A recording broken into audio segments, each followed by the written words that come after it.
Welcome to the Did Nothing Wrong podcast, where we try to cut through the noise and help you make sense of the chaotic information space around us. I'm Griff.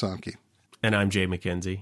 In a surprise move, President Biden visits Kyiv on President's Day and shatters many of the Russian information war narratives in the process.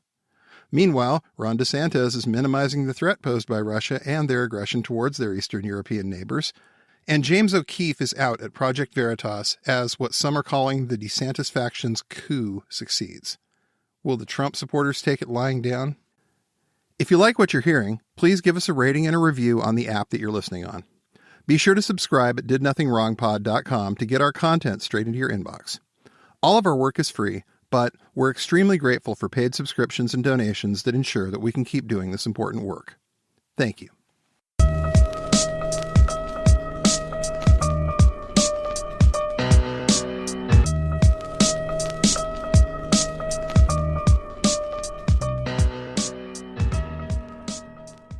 All the big names in pro-Kremlin media held a rally in Washington, D.C. on Sunday, February 19, 2023, to criticize the United States' decision to arm Ukraine and not simply look the other way while Putin wages a genocidal war in their country. Who all was there? A plethora of Putin apologists were in attendance, including Jimmy Dore, Ron Paul, Tulsi Gabbard, Max Blumenthal, Tara Reid, and Jackson Hinkle.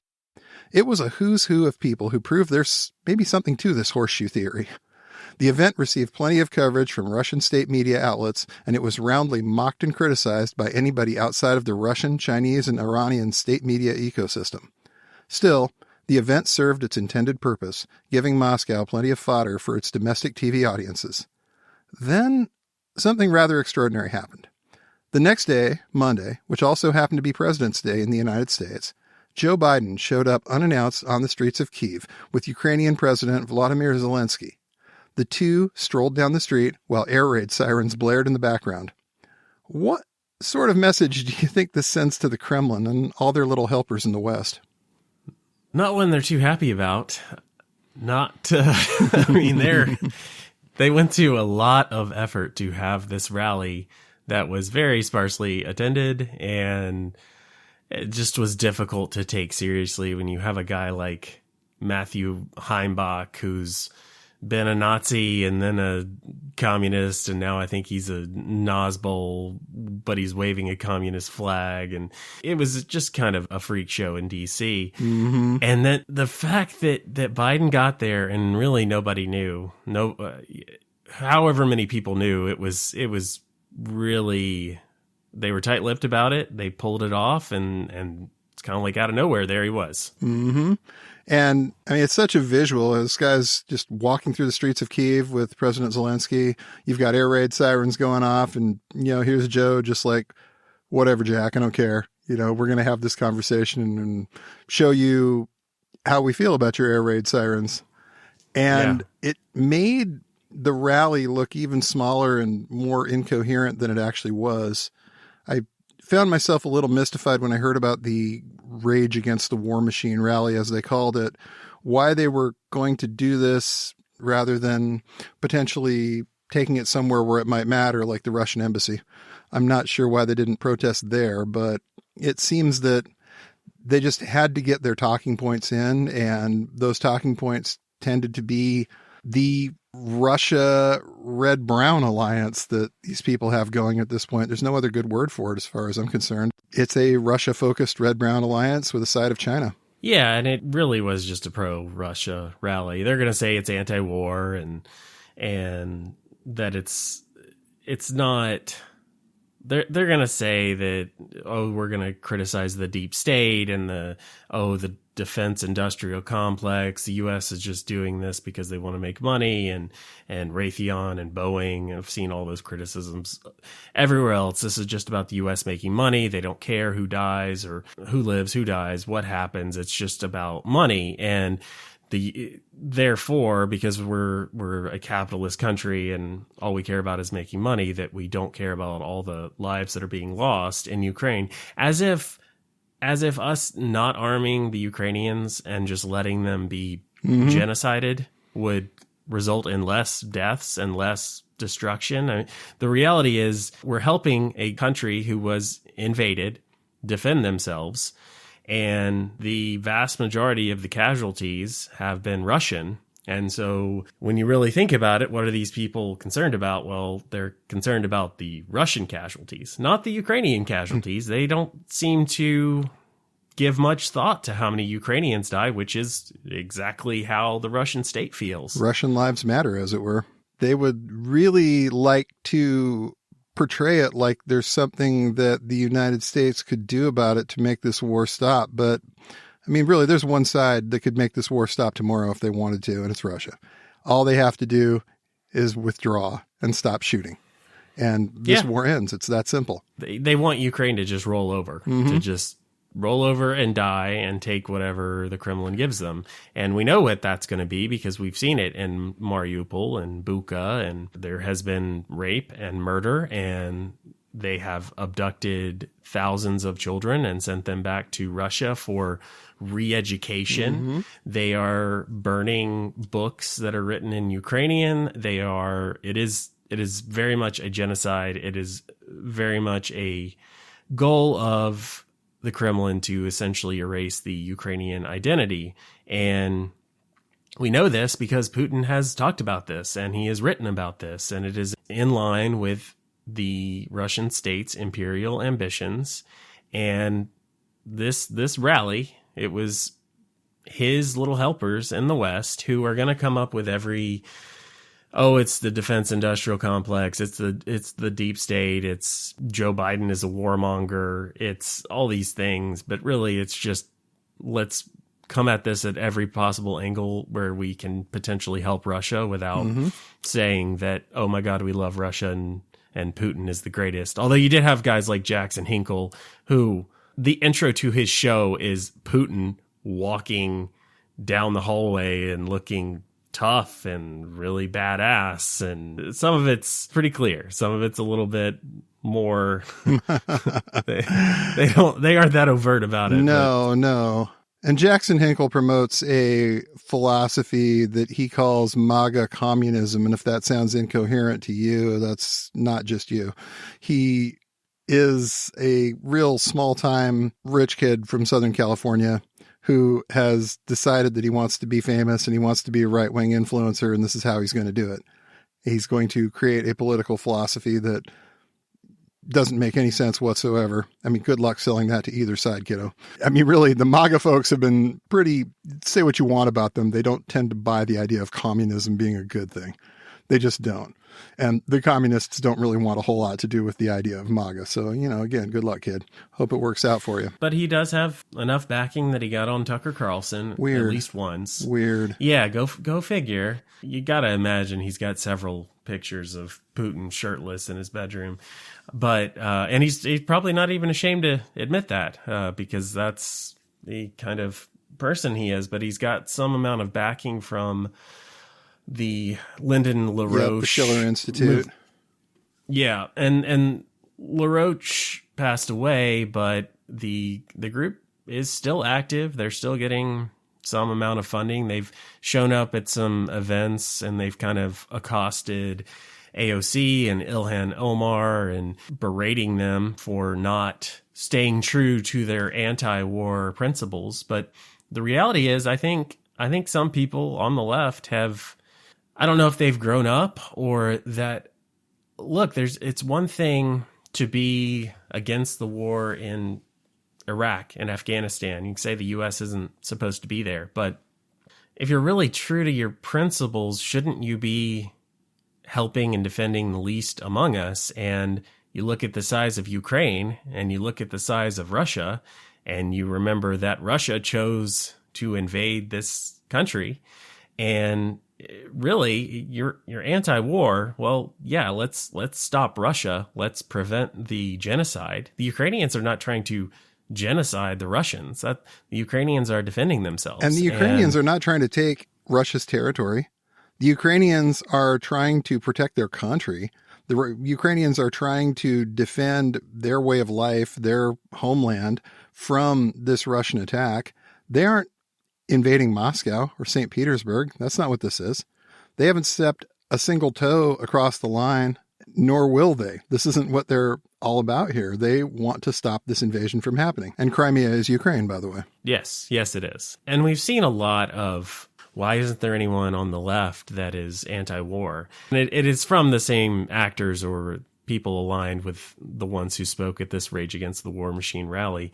But if you look at a group like the LaRocheites, right? They had a long running relationship with the Russian state going back to the Cold War. And when you remember stuff like Lyndon LaRoche himself teamed up with Roger Stone in 2016, they did some radio appearances together. I remember reading quite a few, or at least a couple articles on the LaRoche website that was defending Donald Trump and, the deep state's out to get him. And this is all a setup and he has nothing to do with Russia. And why does Russia even matter? You realize these people have been aligned for quite a while, but it is horseshoe theory. It is very fringe.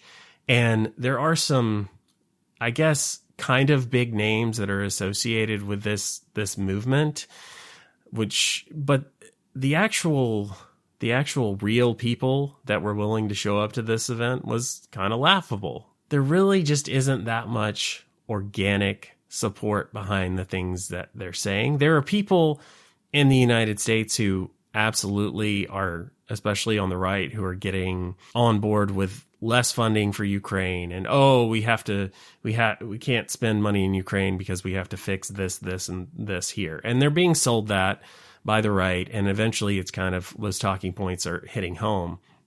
But I think if you really look at how many Americans are going to actually side with Russia in any sort of overt way, you might get people that say, well, what should we really be involved? Should we really do this? But I think these people, this event in DC, they're trying to drag more actual real support, more of an organic following in that direction. And maybe it will work or maybe it won't. But the way that you counteract that, the way that you push back is by Joe Biden showing up unannounced in Kyiv and saying, nope, we're here. I'm here. We're not scared and we're not going away. Nope. You don't like it, you can vote for the other guy next time, but this is what we're doing. And I think Biden's done an admirable job of not listening to that kind of noise, not listening and not getting hung up in the daily Twitter wars, the daily information battle that goes on around us. It seems like he's managed to stay completely above the fray and just said, look, Jack, we're going to do this. We have ideas of how we're going to proceed. And if they don't like that, well, there's an election in 2 years. He's tired of their malarkey. Absolutely. No more malarkey. He's not playing malarkey. And it's really great to see, him do this. It's been very refreshing. But, speaking of malarkey, we have some statements on the same day of all things by presidential candidate who has not declared, but come on, let's stop lying to ourselves about this, Ron DeSantis, where he made some noises about how Russia isn't really as much of a threat to its neighbors. The real threat is China. We should focus on that one again. And it's very much the kind of thing you would have to say if you were running for the Republican nomination for president. It's definitely a case of got to say the minimum to make the base happy about this. And I'm sure that may not necessarily be what he feels, but this is where he's at right now. And this is what he's feeling like he has to say in order to maintain his current political standing. So what are your thoughts on that? I don't think DeSantis is dumb.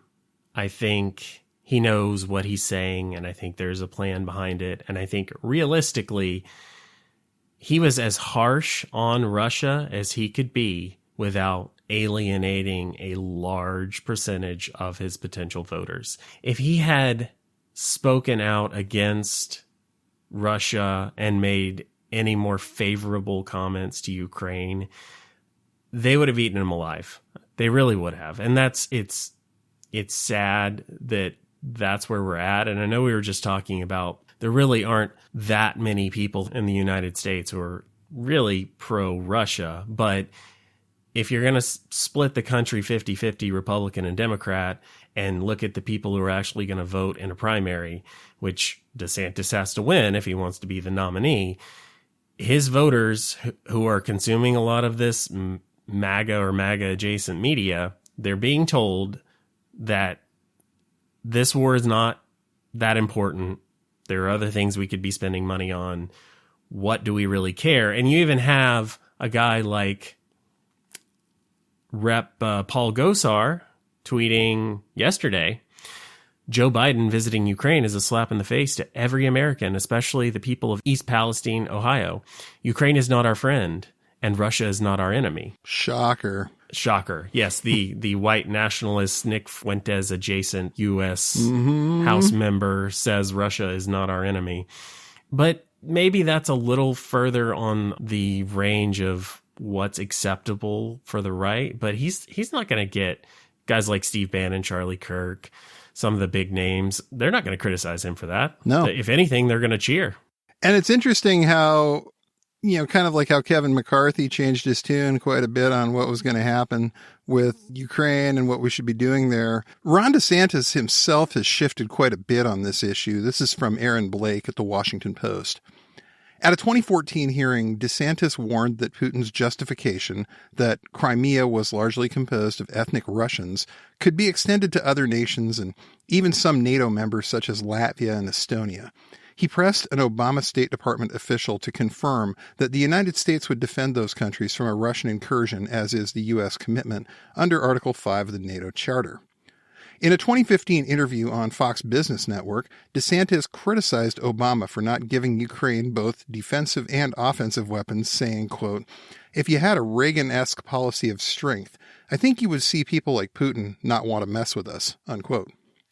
At a 2017 hearing on Russia, DeSantis criticized the lack of action after Putin went into both Crimea and Georgia, saying, quote, "Russia expanded its influence over the 8 years of the Obama administration in malevolent ways," unquote.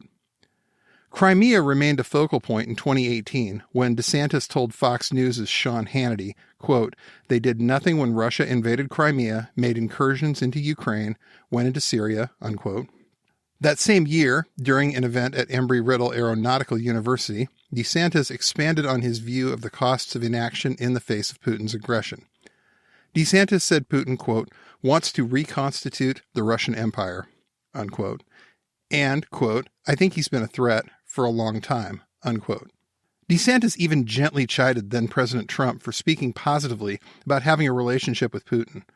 Quote, "You're better off dealing with Putin by being strong.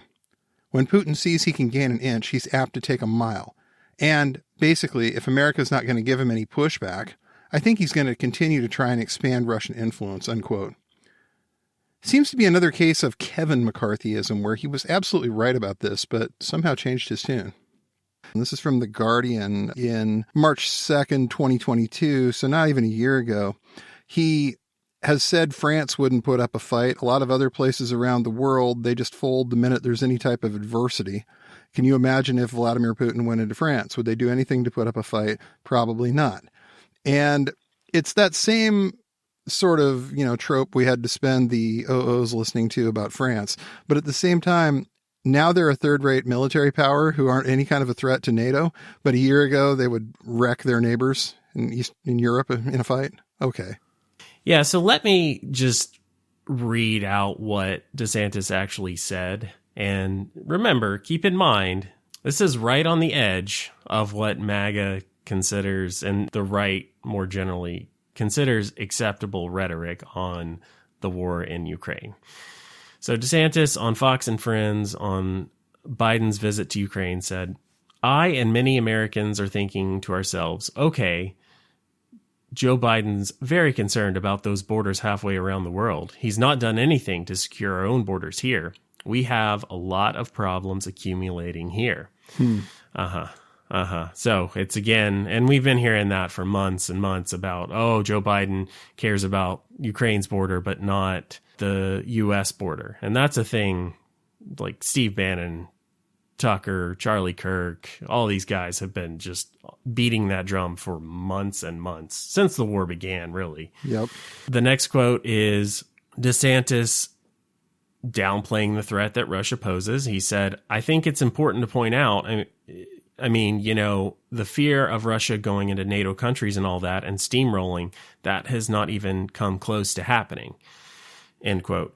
yes, Ron, it has not happened because we have been arming the Ukrainians and ensuring that Russia will not continue to advance. And as we talked about in our interview with Molly McHugh, Russia doesn't even really have to win. They have to not lose this war in Ukraine. And if we stop arming and funding the war effort for the Ukrainians, who are once again defending themselves and fighting for their families and for their country, for their own soil, then yeah, the threat that Russia poses now compared to a Russia that's victorious or gets peace terms that it considers favorable at this point, it's a very different threat. And there are a few more quotes, but it was really just all in that vein of he's not going to go full Trump on this, and Putin's not so bad, Russia's not so bad, because DeSantis is trying to be the more normie conservative, right? The guy that the donors can look at and say, yeah, that makes sense, that's okay. But he's saying what Russia wants to hear. He's still helping them and making it easier for them to sell the narratives that they want to put out there. And one of them is absolutely going to be the whole border thing about the Ukraine border versus the U.S. border. Russia's been all over that, and officially and by proxies and all this. But if you're going to be the GOP nominee and say, Russia's not so bad and it's not really our business.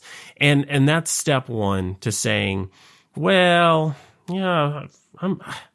it's just awful luck for those Ukrainians, but we got to repair this bridge and we got to fund this new anti-woke program that I'm going to back as president. And yeah, I just can't find the money to keep arming those Ukrainians. And it doesn't matter how you go about it, but if the end of the line for this narrative arc that DeSantis is beginning is pulling funding for the war effort, it's taking away military and financial support from the Ukrainians, and it is emboldening Russia.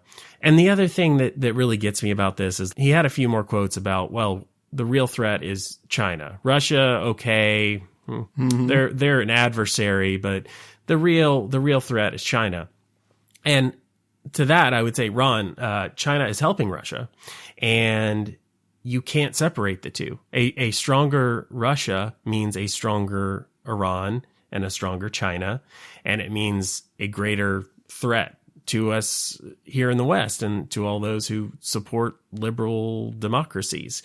And if you think that you can just ignore Russia and they're going to go away, and we'll just focus all our time and effort and energy on China, I don't think that's how it's going to work. I think the best thing for America's geopolitical interests are to continue arming Ukraine and letting them, if the Russians want to keep sending civilians who they occasionally put some army fatigues on into battle and have them just be slaughtered and further weakening the Russian state, it's a senseless, pointless loss of life. But if Russia wants to go ahead and keep doing that, as far as I'm concerned, let them. Yes. And I think we know the answer now when Russia talks about we lost more troops, we lost more lives during World War II. Well, now that we've seen how you guys fight wars, it's not entirely surprising why you lost so many in World War II. You're like, wow, you just throw meat at the enemy's position until they run out of bullets. That seems to be the Russian way of war at this point. And again, if you're right, if that's what they want to do at this point, if that's where they're at, then this is what needs to happen. And it would be wise of the Ron DeSantis types to figure that out. But sadly, they've got a primary to win, and here they are. Yeah, it's like Kevin McCarthy. I know you mentioned that. It's the whole thing is just replaying.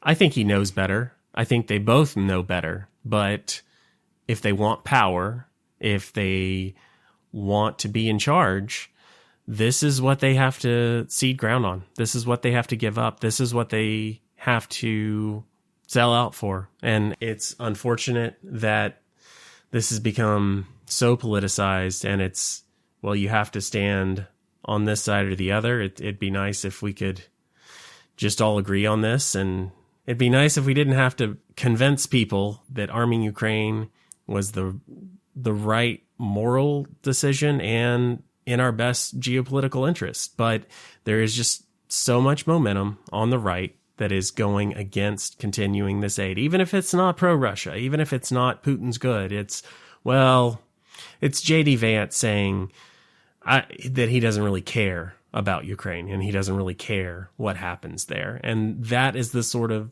sentiment that is not overtly pro-Russia, but it helps Russia. And again, I think it is misguided, and I think it's a losing strategy in the end. But right now, in this Republican Party, which has kind of contorted itself into Trump's image, if you want to win, if you want to have power, these are the things you have to say. And it says something to how thoroughly that narrative has penetrated that base, that this is what you have to say. The base absolutely has this in their head, that this is what the situation is with Russia. And if you say anything that significantly deviates from that, you aren't going to win a Republican primary. That's frightening. Yeah, it is. But this is where we're at. Indeed it is.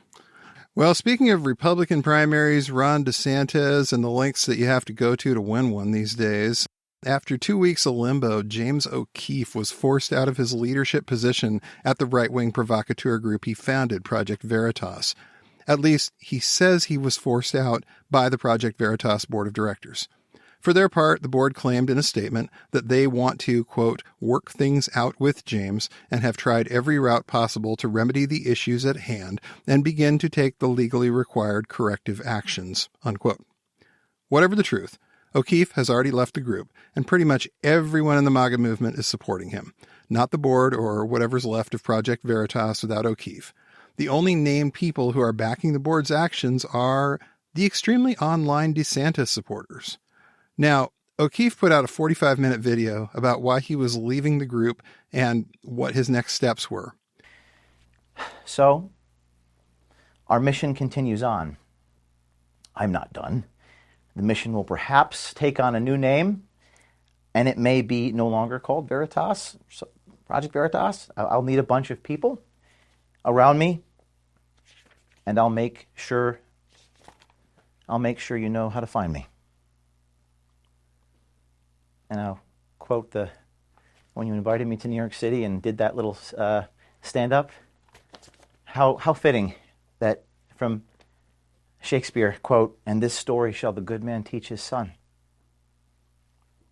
We few, we happy few, we band of brothers and sisters. So with that, I'm going to collect my things. I'm going to load them into my car.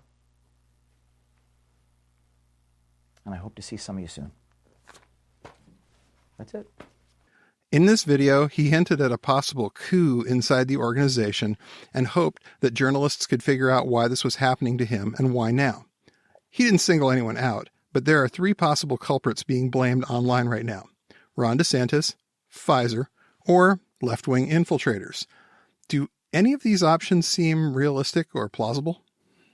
Well, off the bat, the left-wing infiltrator narrative is the least it's the least plausible, because the only basis for this is that someone who works at Project Veritas has pronouns in their bio.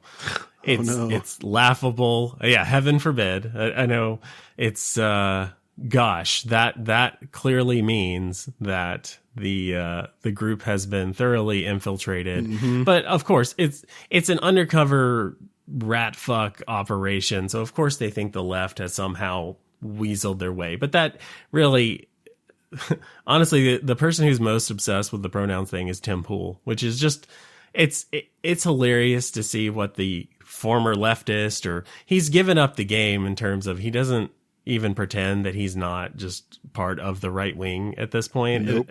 I think six months or a year ago, he would talk about the right and MAGA media as this separate thing from him, that he was not really a part of it. And now he's going to TPUSA events and he's talking about Ben Shapiro like he's a colleague or it's when you're essentially more extreme than the Daily Wire, I guess fair enough, you are part of the right. So yeah, Tim Pool was very obsessed with that because he is really mad about those pronouns. But that one I think is just, it's not real. It's not a left-wing coup. It's just people who look for a conspiracy and are just throwing darts at the board. The whole thing with Pfizer, saying that Pfizer is what brought down O'Keefe, it comes about because the last Project Veritas sting operation that they did was against Pfizer, and it was thoroughly anti-vax in its goal and what they were promoting. They didn't espouse any anti-vax beliefs really or go that route, but it was Pfizer's bad and the vaccine is bad, and it plays in that whole COVID isn't real narrative that there are plenty of adherents to that on the right. So to me, that gets into the whole kind of some of the anti-Semitic conspiracy theories where the hidden hand of the globalist is going to bring down the truth tellers at Project Veritas. It's a soft narrative for them, but it's definitely a narrative that they've put out there. They like to, it plays with the big pharma narrative. It plays with we're just the little guys fighting for truth here. Donate your money. Yeah, everyone is against us. So of course, it could have been Pfizer because look at what we did to damage them. Mm-hmm. And I guess it's more plausible than the left-wing infiltrators, but it doesn't still seem terribly plausible to me. And that, I think, kind of leaves us with one suspect at this point, and that would be... that would be the Ron DeSantis pre-campaign. And I still don't believe that is what happened. I think it is kind of something that they have reverse engineered. But man, if the DeSantis supporters didn't want to take a bunch of flack for this, they might want to stop defending the Project Veritas board that just ousted James O'Keefe. So the supposed ringleader of this coup, of the effort to bring down O'Keefe, is Matthew Tiermond, who was a MAGA operative, who is now, to use their terminology, defected to the DeSantis camp. And he has said that Trump was great, but it's time for something new, and he wants DeSantis to win in 2024. And Tiermond has not tweeted since February 9th, which is right about the time that O'Keefe went on leave at Project Veritas. And Tiermond is taking the majority of the flack here. So my feeling on it is that you needed a bully to take down a bully. And Matthew Tiermond, he's come at us on Twitter a few times. He is very adversarial. He will pick a fight with anyone. He's a bully. But so is James O'Keefe. And so maybe that's the kind of guy they needed to finally say, enough. We don't want James O'Keefe here. Let's do this without him. And I think it's probable that Tiermond's allies know that he's in a tough spot right now, because yesterday Steve Bannon went on the air and said Tiermond, who until recently was a frequent guest on his show, is now banned from the war room. Permanently banned. Not even, there's no temporary status here. He's gone.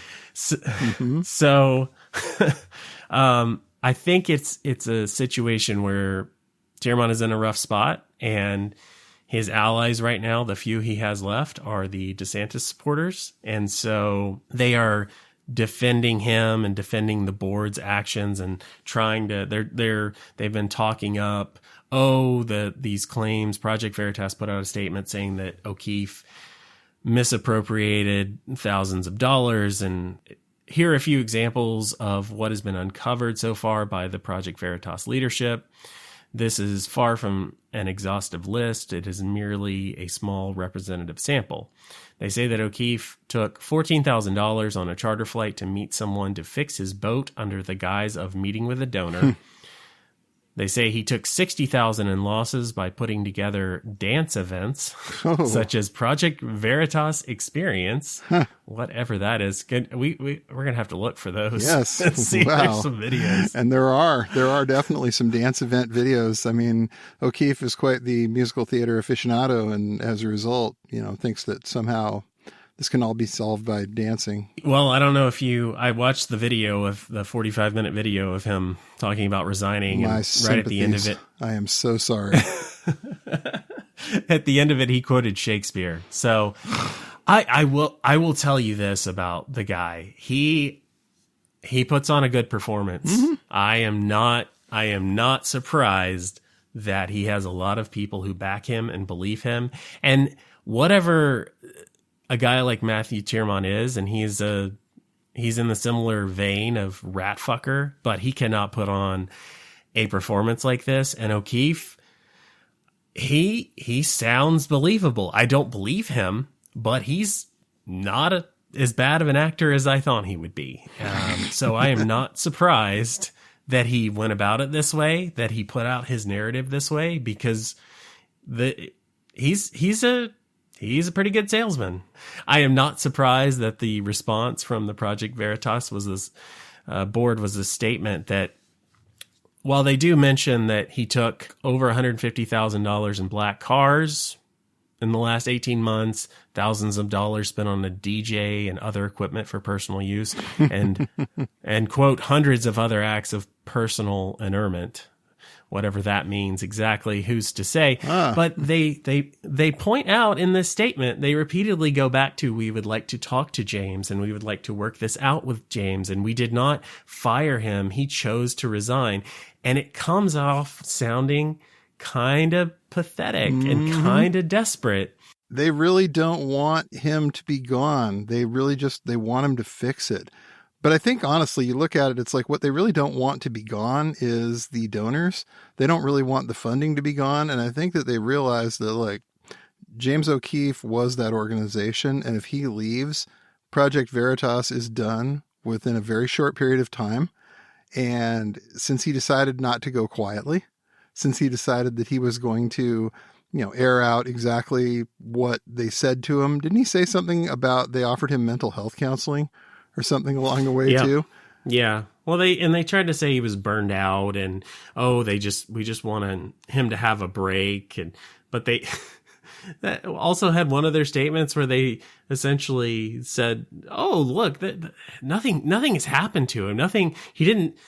The whole idea was saying he didn't suicide himself, or he wasn't suicided or Epsteined, as they might put it. And it's like, okay, I mean, he is fine. Nothing happened to him. And, we're just doing this for his benefit. This is just to help him because he works so hard and all of this. But even in doing that, they sort of reinforce the idea that, this is James O'Keefe, works his ass off and has all the contacts and knows all the donors. I mean, one of the donors that was mentioned in that memo that they wrote about the poor workplace environment and the criticisms of O'Keefe's leadership, one of the donors that they mentioned him being rude to and not taking a picture with, went out of her way to make a video and post it online saying that this is not what happened. This is not an accurate representation of what occurred. So I think if you polled even 100 right-wingers and said, name one person in Project Veritas not named James O'Keefe, maybe 2, 3, 4, 5 people could name one person, maybe. Right. And you look at how that all went down and you start to realize that, like, they probably overstepped when it came to getting rid of this guy. I mean, I'm not having any trouble believing that he did some of what he's been accused of, especially the abusive work environment stuff. But I think it's not unreasonable to say that all of these guys use their projects and their foundations as their piggy banks to some extent. All of these guys kind of take a real winner go the spoils attitude about it. And the only time anyone cares is when it's a situation like this and they want to actually get rid of this guy. I mean, you look at the NRA, you look at when that leadership fight went down, they accused Wayne LaPierre of a whole lot of this same kind of stuff. No one cares about this until it becomes an issue. And then it's like, oh my God, we're shocked, Casablanca gif to find out that there's gambling going on in this establishment. Yeah. Within the last couple of years, they've received tens of millions of dollars in funding, in part because Trump liked the Project Veritas and liked O'Keefe. Don Jr. has come out and tweeted support, as has most of MAGA. But yeah, you're talking about tens of millions of dollars, and your complaints are about $10K here, and even the whole $150K for black cars. It's very vague, and like I would expect a guy like this to have security, and if he's flying around the country like he claims to. They're going to have to rent cars and I don't know. It's just like, okay, did he buy a private island somewhere? If you're talking about misappropriation, you're going to have to get into millions at this point to really prove that this is some giant scheme and not like the guy built the organization. And yeah, maybe he's skimming a little bit off the top for his own little projects and this and that, but doesn't kind of most everyone. It's not like it's okay, but like you said, it's not okay, but it's what they do. Yeah, it's what they do. And it's just not, it's not out of the ordinary. It's not surprising. And it's only a problem when the person that you're going after is a problem and you need to justify it somehow. And this looked very kind of haphazard and like they rushed this out, like, oh, we found these things and we're still investigating, and there are hundreds of other incidences, just hundreds of other incidents. Just give us a little time and we'll come up with something else. Okay, you probably will, but is it real? Is this really what anyone was complaining about, or are you just trying to cover your own ass? But yeah. Yeah, I think it's very clear who's lining up on what side, though. I mean, about the only people that are defending this are the DeSantis folks.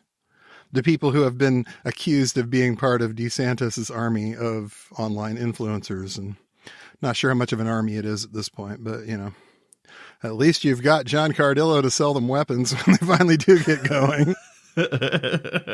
Yeah, he can sell them. I'm not sure he'll ever get them, but I mean, he can definitely sell them. He'll take your money. He'll take it. It's exclusively people that have backed DeSantis. It is Jenna Ellis, the former Trump lawyer who's now on Team DeSantis. It's John Cardillo. It's Max Nordau, who's been a DeSantis online supporter for couple of years now. It's Dave Reboy, who is another one that was mentioned in that Daily Beast article about the DeSantis troll army. I don't think this was Ron DeSantis or his campaign coming out and saying, we must go capture Project Veritas. But I think it's going to be how it's portrayed, and I think it's going to be part of the primary fight now. I think because they're waging a war over it online right now. The Trump supporters are firmly in O'Keefe's camp, and the DeSantis supporters, the C team, the leftovers, they are backing the board. And if you look at it, there's just so much.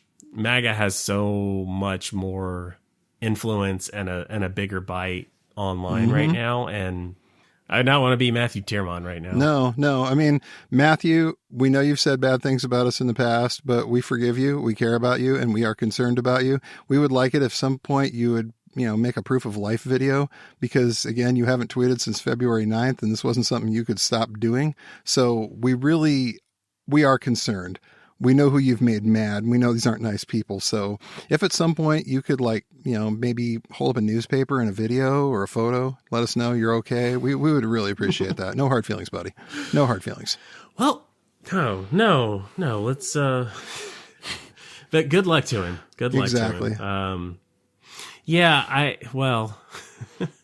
It's just kind of funny though, because at this point you look at it and what's that? What's his career?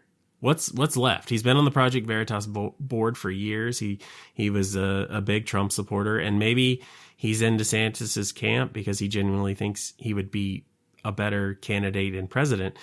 Obviously, we don't agree with him and don't espouse any of the same beliefs he appears to, but you have to wonder now, does DeSantis even want him? Because if the DeSantis people keep doing this, keep backing the board, then Trump and Trump's allies are just going to keep hammering them over this. Like, why would you take down Project Veritas for Ron DeSantis? How could you do this? James O'Keefe was the guy who stood against the left. He was the bulwark against the liberal, woke, fake news media, and now you're going to let the communists win. And it's such an easy sell for them. And at a certain point, they're going to cut bait on this and say, nah, we don't, this Matthew Tierman, we don't even, who? Oh yeah, I guess we I did an event with him years ago, but I'm not really a friend of mine. I just kind of know the guy, you know. Or if you're Bannon, you have to come out and, outright say it very loudly that, hey, he's not allowed on my show anymore. He's banned from War Room for life. No one that had anything to do with O'Keefe being terminated at Veritas will ever have anything to do with War Room. This is going to be war. And that in itself sends a message. You are thinking about taking the DeSantis' campaign's money to work for their campaign. You are thinking about being an online influencer for these guys. And the Trump folks find out, oh boy, it's going to be your ass. Yeah. And it is a loyalty pledge. It is very much, if you were with this guy, if you were with these people who ousted our hero, James O'Keefe, the MAGA champion of alternative media, well, then you better come out and stand with O'Keefe and stand against this coup immediately. And this is the problem that the DeSantis camp is going to have, that MAGA is big on loyalty pledges. They are big on staying the course with the narrative, with the talking points that they want to put out there. They are loyal to you if you are loyal to them.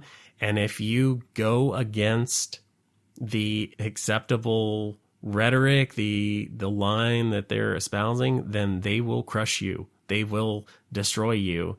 And it's a tough spot because they know, and there's a reason this DeSantis troll movement has been building steam. And I don't think his campaign is dumb. I think they understand that they need that groundswell of online support, and you need real people, and they're getting who they can get. But very quickly, MAGA is aiming quite a bit of vitriol in the direction of anyone who wants to speak out for DeSantis. Even if you want to, they're going to make you choose. They're going to make you choose. They are not.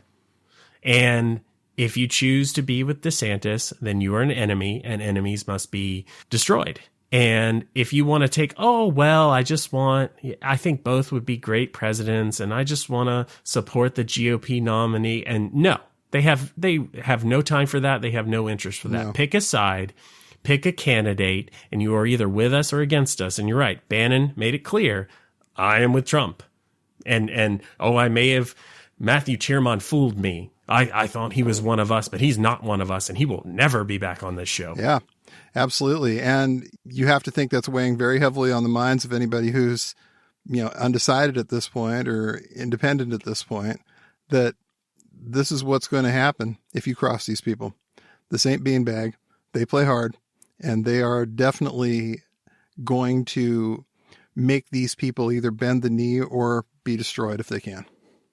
And I think when you look with this O'Keefe story and you see all the people standing with him and you look at the alternative, and if you compare the MAGA media space or even just the MAGA trolls with what DeSantis has on his side, and it's just not even close. It's just not even the same ballpark. Nope. I mean, you're talking about, the Kansas City Chiefs playing the local Pee-wee football team. It's just, they can't. I mean, not only did they not have the Twitter followings and just all the numbers behind them, but the shows, the podcasts, the Rumble, the ecosystem accounts, it just isn't there. And this is where people don't get it. They're sitting here saying, well, Rupert Murdoch and Fox. It's like Rupert Murdoch and Fox, sadly, is a very small part of this ecosystem at this point. And a lot of it's downstream from these people. A lot of Tucker Carlson's content has already been on Bannon Show or Dan Bongino or Charlie Kirk or a bunch of other guys that are on YouTube and Rumble that you've never heard of. And Tucker's not the only one, but even like Jesse Waters is kind of the same way. Fox is not the tip of the spear. There's a limited amount of kind of original content that Fox can put out on their own, because if they do too much, they're going to alienate their own listeners who are also listening to these other shows. So they kind of have to follow the people who are further upstream, and that's just the reality for them. Yeah, it's like, call me when Tucker endorses DeSantis. Call me when Tucker actually comes out and, jumps on that team. Then it will matter. But the idea that, like, you're seeing vague, unsourced stories about how the Murdochs aren't backing Trump anymore. Come on. Give me a fucking break. Heard it before. Yeah, huh? Heard it. They will get on the train before. when they need to get on the train. They don't get on the train before they have to. No, they won't. I have no problem believing that they don't like him and they don't want him to be president. But if he is the nominee, they'll get on board.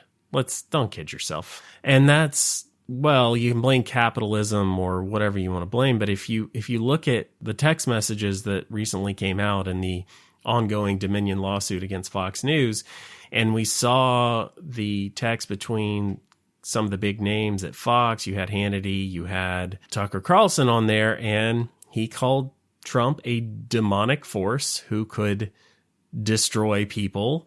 I think he said something like he's the king of destroying careers. Mm-hmm. And it's pretty clear that Tucker is still scared of Trump, and maybe he would like to be off the Trump train. I'm not convinced that he would want to, but if he had any inclination to go another way, well, these are his private text messages that he had no reason to suspect would be leaked, and he makes it clear that he's pretty terrified of Donald Trump and what he can do to him.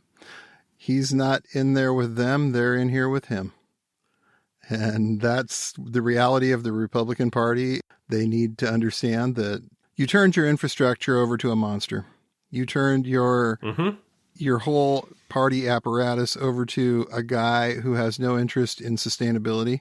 This is not a guy who gives a fuck about getting anybody who doesn't bend the knee to him elected for anything. And you cannot draw me a picture of a scenario for a Republican primary where Trump goes quietly if he doesn't win. That will not happen. Seriously, walk me through that scenario, please, because I can't fucking see it. And I'm not even just being an asshole here. I'm just, seriously, it's like, how do you tell me this is going to go down without Trump saying he stole it? I mean, the man dies first, then but that's about it. But then it's Don Jr. or then it's Carrie Lake picking up the mantle or whatever it is, because they can take that up and advance their own career. There's a recent interview where Pat Toomey, the recently retired Pennsylvania senator, said that he thought that if Trump lost the primary, that he would just do what's best for the party. It's like, come on, man. How do you say that with a straight face? Trump is going to do what's best for the party. Based on what? Show me one time where Trump ever did what was best for the party. I'm serious. One time. That's all. One time. You can't. Or just anyone else. Trump did the best for anyone not named Donald Trump. I can't find it. Nope. It's about Trump. Source guys. not found. Sorry. It's about Trump. And if you don't understand that, then I don't really know what to tell you. It's really just about him. And I think that they're riding the tiger. They are riding the tiger. But they're still so desperate that maybe it'll just be normal politics again. Maybe if Ron DeSantis and the... Yeah, no, you did this, guys. No. You did this. This is all you. This is all your fault. This is all the choices were made. And they were. By those choices, now you have this guy that you can't get rid of. It's like when you take that first loan from the mob. Sorry. In more ways than one. Yeah. Fuck around and find out. Well, you're finding out. This is the find out. And you don't have to like it, but it's going to be fun to watch you guys eat yourselves alive and try and gin up a Biden's too old and needs to retire type of controversy somewhere in the meantime. Yeah. Maybe Tara Reid can go out there and make another accusation. But some of us saw this in 2017. Some of us got involved in the anti-Trump movement or whatever you want to call it in 2016, 2017, because we knew how this story was going to go. And you didn't want to see it. You didn't want to believe it. It can't be that bad. But some of us thought, yeah, it can. It absolutely can. And well, here we are. If you have some familiarity with history, if you have some familiarity of what happens when a guy like this takes power, You can call it hyperbole if you want to. Lots of people did, but I think you look back at it now and it wasn't. I don't think anybody on that side of the fence can really be accused of taking it not seriously enough. Should they have, maybe shot their fire in some different directions periodically? Absolutely. Did they have all the details right? No, but when you think about it and the strategy from guys like Steve Bannon and the idea that there's a zone that's completely flooded with shit and you're not used to a multipolar fucking election environment. And that's, I think, the biggest one was that people in this country are not used to the idea that there could be multiple ways to put out information that help a certain candidate. 3 or 4 different angles that all help a certain candidate. And they used labels. They used things like the Green Party. It's pretty amazing how it all came down looking back at it. Yeah, no, it really is. It really is. But yeah, none of us were perfect in how we went about fighting this and all the methods and all the targets. We made mistakes. Lots of people made mistakes, but there were people who wanted to help and wanted to fix things and still want to fix things. And there are people who don't. And there are people who are helping burn it down. And some of them are going to say they're on the left and some are going to stay on the right and whatever they are. But the whole idea of the horseshoe theory is doesn't matter as much what they call themselves as to who they're helping. These people have more in common with each other than they do with anybody in the center. It's that simple. Yeah, and we will take the allies that we can get because we need every one of them. Absolutely. Thanks for listening to the Did Nothing Wrong podcast. If you want to hear more, you can go to didnothingwrongpod.com. You can also follow us on Twitter at James, the word 4, and the letter M, all one word, and Grizza BJJ, Grza BJJ, as well as DNW Pod. Thanks again for tuning in, and remember, everyone mentioned did nothing wrong.